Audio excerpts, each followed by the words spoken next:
সম্মানিত দর্শক শ্রোতা, আশা করি যে যেখানে আছেন ভালো আছেন, সুস্থ আছেন। আমি এখন দাঁড়িয়ে আছি একটি পৃথক বিচার বিভাগীয় স্বাধীন সচিবালয় প্রতিষ্ঠার যে বিল্ডিং তার সামনে। আপনারা এখানে দেখতে পাচ্ছেন একটি ভিত্তিপ্রস্তর স্থাপন করা হয়েছিল 11ই ডিসেম্বর 2025, 26 অগ্রহায়ণ 1432। তৎকালীন মাননীয় প্রধান বিচারপতি ডক্টর সৈয়দ রেফাত আহমেদ অত্যন্ত উৎসাহ উদ্দীপনার সহিত এই ভিত্তিপ্রস্তর স্থাপন করেছিলেন। আমাদের বিচার বিভাগীয় কর্মকর্তাদের মধ্যে এক ধরনের উৎসাহ উদ্দীপনা দেখেছি, আমরা কর্মস্পৃহা দেখেছি। কিন্তু অত্যন্ত দুঃখজনক হলেও সত্য, এই অধ্যাদেশটিকে বাতিল করে দেওয়া হয়েছে। এই সচিবালয়কে আবার নিয়ে যাওয়া হচ্ছে আইন মন্ত্রণালয়ের অধীনে।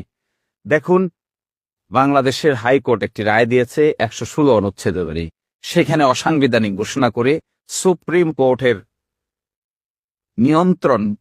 কোর্টের উপর অধস্তন বিচার বিভাগের নিয়ন্ত্রণকে ন্যস্ত করা হয়েছে, অর্থাৎ ছুটি, পদোন্নতি, বদলি এবং শৃঙ্খলা বিধান।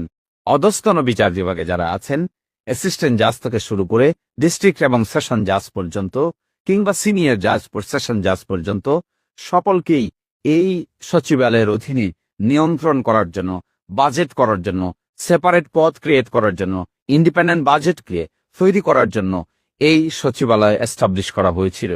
সেটিকে আবার নিয়ে যাওয়া হচ্ছে আইন মন্ত্রণালয়ের অধীনে। আমাদের জন্য এটি রক্তক্ষরণের সময়।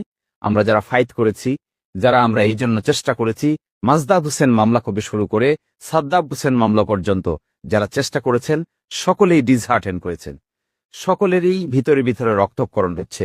সিনিয়র আইনজীবী যারা আছেন, সুপ্রিম কোর্টের আইনজীবী যারা আছেন, বারগুলোর যারা আইনজীবীরা আছেন, বাংলাদেশের অধস্তন বিচারকরা যারা আছেন, সুপ্রিম কোর্টের যারা বিচারক আছেন, আমার মনে সকলেই সম্মিলিতভাবে এই বিষয়টি সরকারের কনসার্নে দেওয়া উচিত। তারা যেন তাদের এই সিদ্ধান্ত পেরিতেছিল। একটি মামলা তারা দায়ের করেছেন, আমরা শুনেছি, বা দায়ের করতেন হাইকোর্টের এই রায়ের বিরুদ্ধে আপিল দায়ের করতে। কিন্তু আপিলে তারা যতদিন পর্যন্ত আপিলটা নিষ্পত্তি না হয়েছে, ততদিন পর্যন্ত অন্তত পক্ষে এই সচিবালয় পেছি স্ট্যাটাস কো, অর্থাৎ যেভাবে ছিল এভাবে রাখা যেত। এভাবে না রেখে এটাকে পরিপূর্ণভাবে যেখানে ছিল সেখানে নিয়ে যাওয়াটাকে বড় ধরনের অ্যানোমেলি তৈরি করছে। বা আমরা এক্সপেক্ট করবো আপনারা ধৈর্য ধরুন, সুপ্রিম কোর্টে আপনারা মামলা ফাইল করছেন, যতদিন এই মামলা নিষ্পত্তি না হয়েছে ততদিন এই সচিবালয়টাকে আপনারা status co maintain as it is রাখেন।